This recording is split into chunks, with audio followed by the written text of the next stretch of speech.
नमस्कार। मेरा नाम डॉक्टर मिलिंद मानवार है। मैं लिवर ट्रांसप्लांट सर्जन हूँ फोर्टिस मोहाली में। और साथ में हमारे डॉक्टर साहिल रैली है, किडनी ट्रांसप्लांट सर्जन है फोर्टिस मोहाली से। हम दोनों फोर्टिस मोहाली से आए।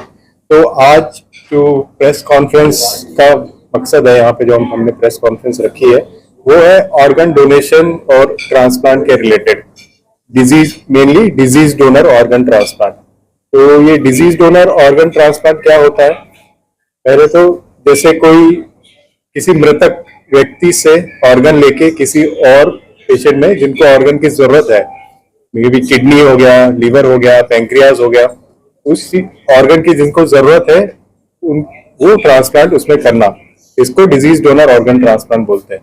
और ऐसा ही केस हमने अभी तक ऐसे 10 केस कर चुके हैं। और जो लास्ट केस हमने किया था वो 10वां केस पिछले महीने किया हुआ। और जिसमें एक 46 ईयर्स ओल्ड 46 साल के एक ब्रेन डेड पेशेंट थे। उनको हुआ क्या था, बीपी की वजह से उनके ब्रेन में ब्लीडिंग हो गई थी और कुछ ऐसा डैमेज हो गया था ब्रेन में जो कि रिवर्स नहीं हो सकता था। तो उनकी फैमिली आगे आई ऑर्गन डोनेशन के लिए। उन्होंने उनके ऑर्गन डोनेट किए और उनसे हमने ऑर्गन लेके किडनी और लीवर, दो अलग अलग जिनको किडनी और लीवर की जरूरत थी, ऐसे पेशेंट में ट्रांसप्लांट किए। तो अब ये बात ये होती है कि ऑर्गन ट्रांसप्लांट में किस पेशेंट को ट्रांसप्लांट की जरूरत होती है। अगर मैं लिवर ट्रांसप्लांट की बात करूं, किस पेशेंट को लिवर ट्रांसप्लांट की जरूरत पड़ सकती है या पड़ती है? सबसे पहले एक तो सिरोसिस, जिनका लीवर पूरा डैमेज हो गया, जिसे हम एंड स्टेज लिवर डिजीज बोलते हैं। एंड स्टेज मतलब ये लिवर की आखिरी स्टेज है, लिवर डैमेज हो चुका है, इसके बाद आप कोई रिकवरी का चांस नहीं है। उसके साथ अगर किसी पेशेंट्स को ऐसा सिरोसिस होता है तो उसके सिम्टम्स क्या होते हैं? पेशेंट को पीलिया होने लगता है, जॉन्डिस जिसे बोलते हैं, पीली आंख पीली पड़ जाती है, स्किन पीली हो जाती है। उसके बाद पेट में पानी भरने लगता है क्योंकि बॉडी में प्रोटीन नहीं बनता है। लीवर से प्रोटीन, लीवर ही हमारा एक ऑर्गन है जो प्रोटीन बनाता है या स्टोर करता है। तो प्रोटीन नहीं बनने की वजह से पेट में पानी, छाती में पानी, ये होने लगता है। उसके बाद ब्लीडिंग के रिस्क बढ़ जाते हैं। कभी फूड पाइप से ब्लीडिंग होती है तो खून की उल्टी होने लगती है, या काला लैट्रिन, ये भी ब्लीडिंग की वजह से होता है। और जब लीवर डैमेज होता है वो और भी ऑर्गन को अफेक्ट करने लगता है। किडनी को अगर अफेक्ट करता है तो क्रिएटिनिन बढ़ने लगता है। अगर दिमाग को अफेक्ट करता है तो पेशेंट कोमा में भी जा सकता है। पेशेंट किसी लोगों का नाम भूलने लगता है, कंफ्यूजन होने लगती है, पेशेंट को एजिटेशन होने लगती है। तो ये सारे इंडिकेशन होते हैं जिस पेशेंट को लिवर ट्रांसप्लांट की जरूरत होती है। बट अब ये भी है कि सिरोसिस और जिस पेशेंट को सिरोसिस है, वो हर कोई पेशेंट ऐसे होते हैं कि मैक्सिमम पेशेंट ट्रांसप्लांट से डरते हैं या ट्रांसप्लांट अफोर्ड नहीं कर सकते, या और भी प्रॉब्लम होती है उनमें। जैसे कि अगर किसी पेशेंट को ट्रांसप्लांट की जरूरत है बट ट्रांसप्लांट के लिए हमें डोनर चाहिए। अब अगर आप आंकड़ा मैं बोलूं, भारत का आंकड़ा, अगर हर साल 2 लाख लीवर और 2 लाख किडनी के मरीज ऐसे हैं जिनको ट्रांसप्लांट की जरूरत होती है, बट हम साल में बस 10,000 या 15,000 ही ट्रांसप्लांट कर पा रहे हैं। क्यों? एक तो हमारे पास ऑर्गन्स नहीं है। अगर किसी को ऑर्गन की जरूरत है, उसकी फैमिली में कोई डोनेट तो करना चाहते हैं बट कोई फिट नहीं होता है। उसके बाद अगर फिट हो भी जाता है तो इतने हमारे अफोर्डेबिलिटी, किसी पेशेंट को अगर लिवर ट्रांसप्लांट की बात करें तो ऑलमोस्ट 15 से 20 से 25 लाख तक भी इसकी कॉस्ट चली। बहुत सारे चैलेंजेस हैं जिसकी वजह से ये हमारे ऑर्गन डोनेशन के रेट और ऑर्गन ट्रांसप्लांट के रेट कम है, मतलब डोनेशन रेट। बट तो हमारा इस कॉन्फ्रेंस से मकसद यही है कि हमें ऑर्गन डोनेशन अवेयरनेस हमें बढ़ानी है कि एक तो अगर किसी भी पेशेंट्स को, अगर कोई ऐसे पेशेंट है जिनको ऑर्गन ट्रांसप्लांट की जरूरत है, वो अगर जिनके पास डोनर नहीं है, वो अगर रजिस्ट्रेशन कराना चाहते हैं तो हम फोर्टिस मोहाली में ऑर्गन ट्रांसप्लांट के लिए रजिस्ट्रेशन भी करते हैं। उनको वेटिंग लिस्ट में हम लिस्ट में डाल देते हैं और जब उनका नंबर आता है तो उनको, अगर उनको जब ऑर्गन मिलता है तो ट्रांसप्लांट फोर्टिस हॉस्पिटल मोहाली ਵਿੱਚ as a kidney and pancreas transplant surgeon ਕੰਮ ਕਰ ਰਿਹਾ। ਤੇ ਜਿਵੇਂ ਡਾਕਟਰ ਮਿਲਿੰਦ ਨੇ ਹੁਣੇ ਦੱਸਿਆ ਸੀਗਾ ਕਿ ਅਸੀਂ ਪਿਛਲੇ ਮਹੀਨੇ ਹੀ ਇੱਕ ਆਰਗਨ ਟ੍ਰਾਂਸਪਲਾਂਟ ਕੀਤੀ ਹੈ, ਕਿਡਨੀ ਤੇ ਲਿਵਰ।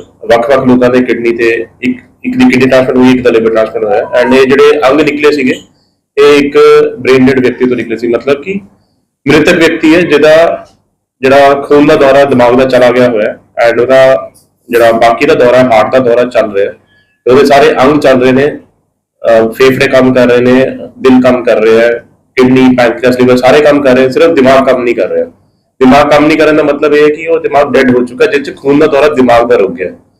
ਸੋ ਇਹੋ ਜਿਹੇ ਜਿਹੜੇ ਲੋਕ ਆਪਣੇ ਆਰਗਨ ਜਦੋਂ ਡੋਨੇਟ ਕਰਨ ਦੀ ਇੱਛਾ ਪ੍ਰਗਟ ਕਰਦੇ ਨੇ ਤੇ ਉਹਨਾਂ ਦੇ ਆਰਗਨ ਅਸੀਂ ਲੈ ਕੇ ਟ੍ਰਾਂਸਪਲਾਂਟ ਕਰਦੇ ਹਾਂ।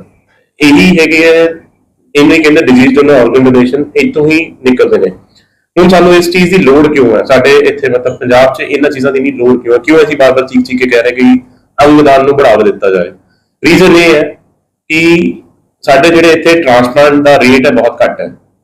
ਸਾਨੂੰ ਅਮੂਮਨ ਪੰਜਾਬ ਦੀ ਗੱਲ ਕਰੀਏ ਤਾਂ ਘੱਟੋ ਘੱਟ 20,000 ਟ੍ਰਾਂਸਪਲਾਂਟ ਚਾਹੀਦੇ ਹਰ ਸਾਲ ਵਿੱਚ, ਪਰ ਸਾਡੇ ਹੁੰਦੇ ਕਿੰਨੇ ਆ? ਮਸਾਂ ਹੀ 1000 ਦਾ ਆંકੜਾ ਮਸਾਂ ਹੀ ਪਾਰ ਹੁੰਦਾ। ਤੇ ਜੇ ਪੂਰੇ ਭਾਰਤ ਦੀ ਗੱਲ ਕਰੀਏ ਤੇ ਅਰਾਊਂਡ 5 ਲੱਖ ਲੋਕੀ ਇਹੋ ਜਿਹੇ ਨੇ ਜਿਹੜੇ ਆਰਗਨ ਫੇਲੀਅਰ ਤੋਂ ਮਰ ਜਾਂਦੇ ਨੇ, ਜਾਂ ਉਹਦੀ ਲੋੜ 'ਚ ਮਰ ਜਾਂਦੇ ਨੇ, ਜਾਂ ਉਹਦੇ ਨਾਲ ਆਰਗਨ ਫੇਲੀਅਰ ਨਾਲ ਜੂਝ ਰਹੇ ਨੇ।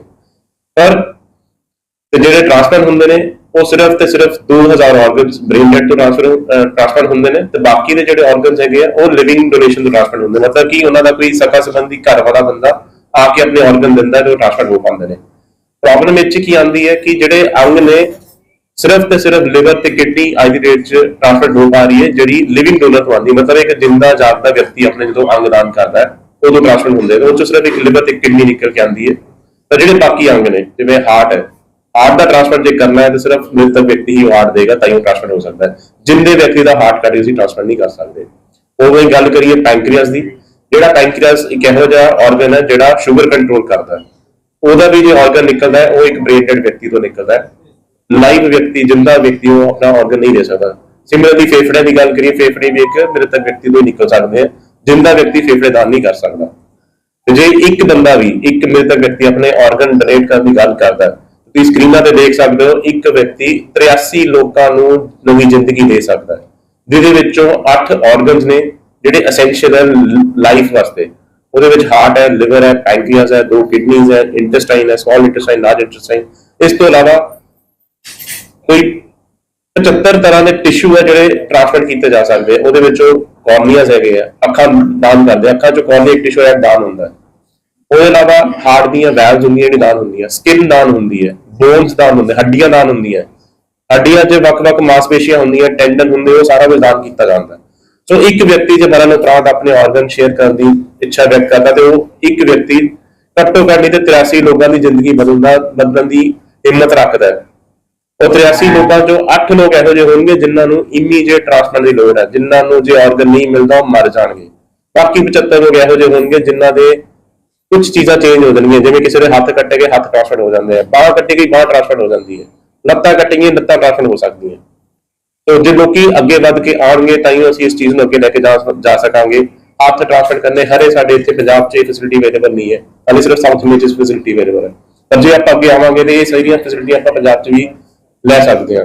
इस टाइम ते फोर्टिस मोहाली विच साडे कोल लिवर, किडनी, पैंक्रियास ते हार्ट ट्रांसफर की फैसिलिटी अवेलेबल हैगी है।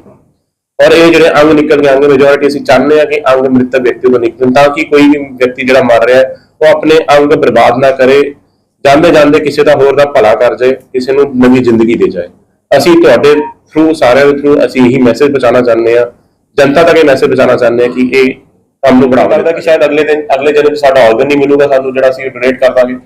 कुछ नूं लगदा है कि साडा धर्म ही लाओ नहीं करता जी, धर्म साडे इत्ते बगैर पिछे रहिंदा कि धर्म नहीं कहता, जबकि मैनूं एक धर्म इहो जिहा दस दो जिहड़ा कहंदा होवे कि ऑर्गन डोनेशन करनी बुरी चीज़ है। तुसीं इत्ते मैं स्लाइड दित्ती सी, सब तो पहली स्लाइड होई सी महर्षि दधीची दी। हिंदू धर्म से सब तो पहले उन्होंने अपने अंग डोनेट किए है शस्त्र बनाने वास्ते, वज्र जिहदे नाल इंद्र ने एक असुर नूं मारिया सीगा। तो इदां दा कोई इवेंट सिख धर्म नूं लै लो, बाद चढ़ के अगले ने शहीदियां पाईयां सिर्फ बचाने वास्ते लोकां नूं। ते मैनूं वो दसो कि ऑर्गन डोनेशन कित्थे इहो जिहा कार्य बन सकदा जिथे धर्म ना कहे कि धर्म करे कि ऑर्गन डोनेशन नहीं चंगी नहीं हैगी। उम्र भी है कोई इस उम्र तक उम्र कोई नहीं हैगी। जे मैं गल करा ते साडा पंजाब विच सब तो अगे उम्र दे बारे गल करा, 2 दिन की अंमृतसर की बच्ची हैगी सी, 2 दिन की उन्हें अपने किडनियां डोनेट कीतियां सी, 2 दिन की बच्ची, सिर्फ 2 दिन 48 घंटे। ते एक बजुर्ग इंसान थे 93 साल के जिन्होंने डोनेट की किडनीज अपनियां, आई थिंक एम्स दिल्ली च होया, एम्स दिल्ली जो 85 साल का वर्ल्ड वाइड 95 साल का बंदा जिन्हें अपने अंग डोनेट किए। सो एज का कोई गैप नहीं हैगा। ਮੋਦੀ ਵੱਲੋਂ ਵੀ ਕੋਈ ਪ੍ਰਯਾਸ ਕੀਤੇ ਜਾ ਰਹੇ ਹਨ ਜਨਤਾ ਨੂੰ ਜਾਗਰੂਕ ਕਰਨ ਦੇ ਵਾਸਤੇ। ਆਫਿਸ ਵੱਲੋਂ ਵੱਖ-ਵੱਖ ਜ਼ਿਲ੍ਹਿਆਂ 'ਚ ਵੱਖ-ਵੱਖ ਸ਼ਹਿਰਾਂ ਵਿੱਚ ਵੱਖ-ਵੱਖ ਸਟੇਟਾਂ ਵਿੱਚ ਇਹ ਕਾਨਫਰੰਸਾਂ ਰੈਗੂਲਰ ਕੀਤੀਆਂ ਜਾ ਰਹੀਆਂ ਤਾਂ ਕਿ ਲੋਕੀ ਜਾਗਰੂਕ ਹੋਣ। ਬਾਕੀ ਇਸ ਤੋਂ ਇਲਾਵਾ ਕੁਝ ਕਾਲਜਸ ਵਿੱਚ, ਕੁਝ ਪੁਲਿਸ ਲਾਈਨਸ ਵਿੱਚ ਜਾ ਕੇ ਵੀ ਇਹ ਸਾਰੀਆਂ ਲੈਕਚਰਸ ਦਿੱਤੇ ਜਾ ਰਹੇ ਨੇ।